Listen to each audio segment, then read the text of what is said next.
ডেমোক্রেসিটা কি? Democracy is a substance, democracy is a process, democracy is a culture. ক্ষমতায় তো আওয়ামী লীগ তো যা করার করছেই করতে, আমরাও ছিলাম। এরশাদ সাহেব তো রিফর্ম যা করার করছে, তাকে স্বৈরাচার বলি যাই বলি, তার ভুল ত্রুটি যাই ছিল সে করছে।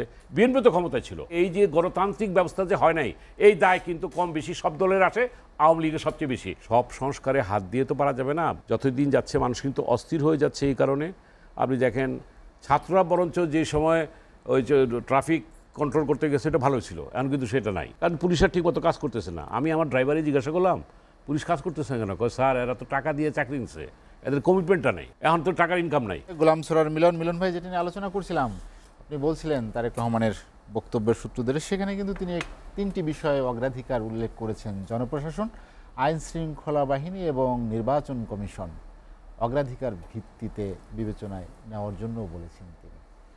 এটি অগ্রাধিকার হওয়া উচিত। জি, আমি এটা বলার আগে আমি ওই রবি সাহেবের কথার একটু বলতে চাই, কারণ আমি মুক্তিযুদ্ধের সময় আমি ম্যাট্রিক পরীক্ষার্থী, আমি নিজে সাক্ষী, যেহেতু আমার মনে হয় তারা আরও অনেক অনুজ, আলম ভাই বোধহয় ৭১-এ আমি নিজ কানে শুনেছি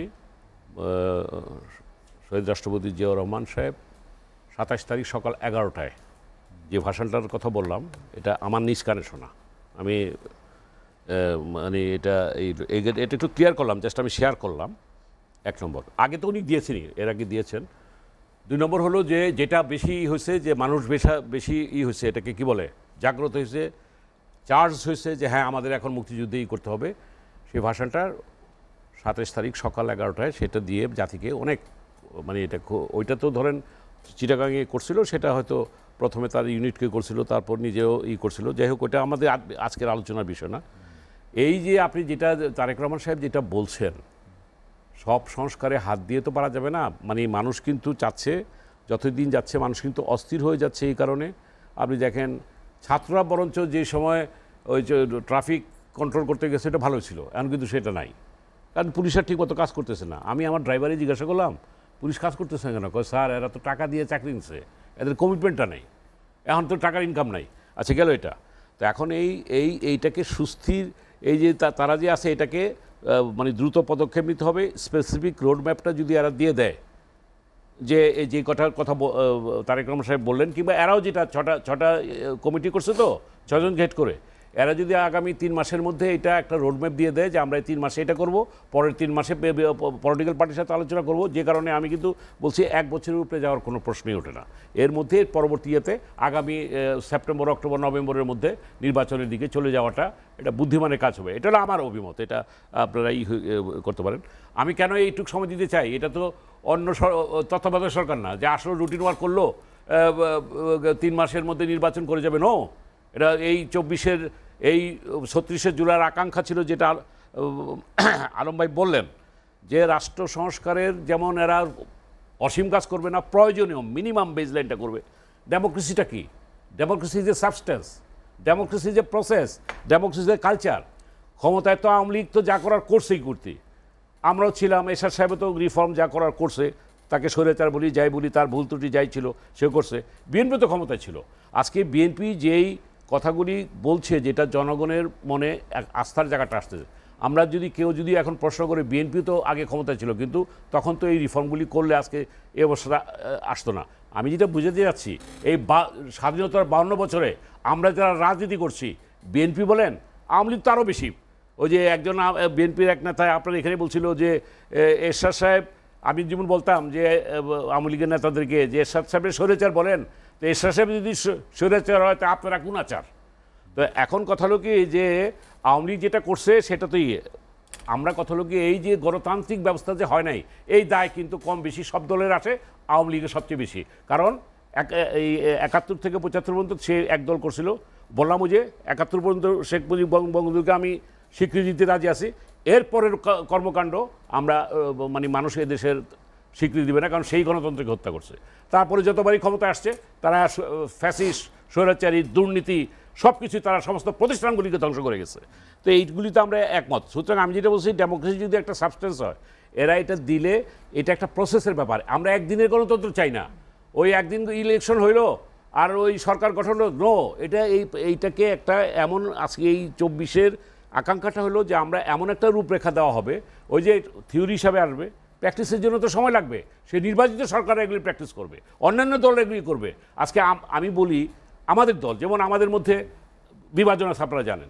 আমরা জিএম কাদেরের বিরুদ্ধে, তারা এই সরকারের অধীনে নির্বাচনের কাছে থেকে আমরা বিরোধিতা করছি, যদিও সে গতকাল ক্ষমা চাইছে জাতির কাছে, সেটা অন্য, ঠিক আছে, ভালো, ক্ষমা চাইতেই পারে। আমার কথা হলো কি, যে আজকে প্রত্যেকটা দলের আত্মসমালোচনা, আত্মপর্যালোচনা করতে হবে, প্রত্যেকটা দলের ভিতর সংস্কার করতে হবে, প্রত্যেকটা দলের ভিতর গণতান্ত্রিক চর্চাটা করতে হবে। এটা আমাদের অনেক দলে নাই। আমি যেই কারণে বলতেছি যে আজকে বিএনপি যেহেতু বড় একটা স্টেক হোল্ডার, বড় দল, তাদের কথা তো জনগণ শুনবে এবং তাদের কাছ থেকে এই কথাটা জাতিকে আশার বাণী শোনায়, এই জায়গাটায় আমি স্বীকার করতে হবে। এবং এই যদি বড় সংসারের বড় কেউ যদি উদাহরণ তৈরি করে, ছোটরাও কিন্তু তখন সেইভাবে চলে, এটারও বাস্তবতা।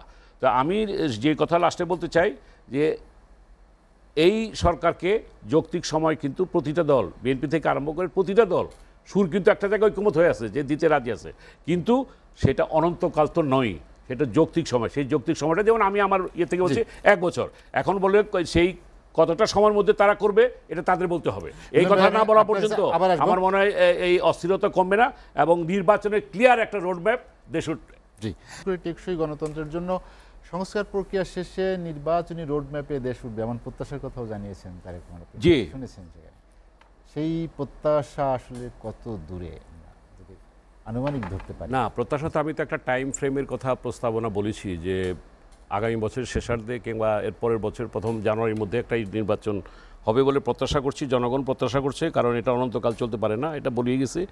আর যেটা আলম সাহেব যার বক্তব্য বলছে সহমত, রবি সাহেবের, যদিও আমার অনুযোগ অত্যন্ত বিনয়ের সাথে বলতে চাই, আমাদেরকে সংস্কার, আরে জাতীয় পার্টিতে জন্ম হয়েছে সংস্কার করার মধ্য দিয়ে, এবং সেই সংস্কার উপজেলা পদ্ধতি হয়েছিল। সেই 90-এর পরে আমরা কি দেখলাম, যে বিএনপি ক্ষমতায় এসে সেই উপজেলা পদ্ধতি বাদ দিয়ে দিল। হ্যাঁ, এই বিচার ব্যবস্থাকে নেওয়া হয়েছিল একেবারে দোরগোড়ায়, ওটা বাতিল হয়ে গেল। তো আমাদের কথা হলো, আমরা সংস্কারের কথা, প্রাদেশিক সরকারের কথা বিএনপি আজকে বলতেছে। ফার্স্ট টাইম মরহুম রাষ্ট্রপতি হুসেন মোহাম্মদ এরশাদ সাহেব, উনি ক্ষমতা থাকতে তো এটা করেন নাই, বাট উনি জীবিত হয়, এটা ডকুমেন্টারি, এটা তো আমার মুখের কথা না। এবং দ্বিকক্ষ পার্লামেন্টের কথা উনি সেটি 2008-9-এর দিকেই বলছেন। যাই হোক, আমার কথা হলো কি, কে আগে বললো কে পরে বললো এটা বড় কথা না, আমাদের ঐক্যমতের জায়গাটায় আসাটা বড় কথা। আর এবং রিফর্ম, যেটা সত্যিকারভাবে আপনি যেটা বলেন যে আজকে এটাকে তো কেউ অস্বীকার করতে পারবে না। এরশাদ সাহেবকে আপনারা যত গালিগালাজি করেন, আপনার আজকে আমাদের কি জাতীয় ধর্ম, রাষ্ট্রীয় ধর্ম, এটা আওয়ামী লীগেরা তো খুব বিরোধিতা করছে। কিছু কথাটি বলতো কি, জিয়া এরশাদ, তো এরশাদ তো কিছু কাজ তো করছে, যে রাষ্ট্রধর্ম ইসলাম করছে, তারপর শুক্রবার ছুটির দিন করছে। এখন এগুলি যে কেউ সরকার আসলেই এই জায়গায় তো হাত দিতে পারবে না, এটা কিন্তু মানে আজকে বুঝতে হবে। তো যাই হোক, আজকে আমি যেটা বলতে চাই, আমি শেখ রবিউল একজন খুব, তার শুভকামনা করি, ভবিষ্যতে সে আরও ভালোই হোক। তবে দলকে, নিজেকে কিন্তু আত্মশুদ্ধির জায়গায় একটু চিন্তা করতে হবে। বিএনপি ক্ষমতায় থাকতে তাদেরও ত্রুটি বিচ্যুতি যে ছিল না তা না, এটা তো বিএনপি নেতারাও স্বীকার করে। হ্যাঁ, এবং আজকে দেখেন বিএনপি একটা বড় দল, ক্ষমতায় আসার আগেই তারা চাঁদাবাজি, দখলবাজি যেটা করতেছে আলম ভাই, হ্যাঁ, এটা তো স্বয়ং তারেক রহমান সাহেব এর বিরুদ্ধে কঠোর হুঁশিয়ারি করছে। তার স্ট্যান্ডিং কমিটির একজন সদস্য ওই সালামের গাড়ি ব্যবহার করছে দেখে তাকে শোকজ করছে, এটা তো ভালো লক্ষণ। সুতরাং আজকে সেই আত্মশুদ্ধির জায়গায়, আত্মপর্যালোচনার জায়গায়, আত্মসমালোচনার জায়গায় আসতে হবে। এখন ক্ষমতায় আসার আগেই যদি সেই আওয়ামী লীগের ভাবসাব চলে আসে, ফ্যাসিস্ট ভাব চলে আসে, এটা কিন্তু কাম্য না। এটা জনগণ, ওই যে ছাত্ররা একটা কথা বলে, এক ফ্যাসিস্টকে, এক স্বৈরাচারকে তাড়াইছি বলে আরেক স্বৈরাচারকে আমরা বসাবো, এটার মিনিংটা বুঝতে হবে। অর্থাৎ আমাদের দেহভঙ্গিতে, আমাদের শব্দচয়নে, আমাদের বডি ল্যাঙ্গুয়েজে, আমাদের চিন্তায়, চেতনায় আমাদেরকে হাম্বল হইতে হবে। আমাদেরকে রাজনীতিতে পরস্পরের, আমরা শোনেন, দোষারোপের রাজনীতি তো 52 বছর ধরে দেখে আসলাম আমরা একে অপরকে। এখন দোষারোপের রাজনীতির ঊর্ধ্বে থেকে আমরা রাজনীতির গুণগত পরিবর্তন চাই। আমি ছাত্র রাজনীতির প্রোডাক্ট।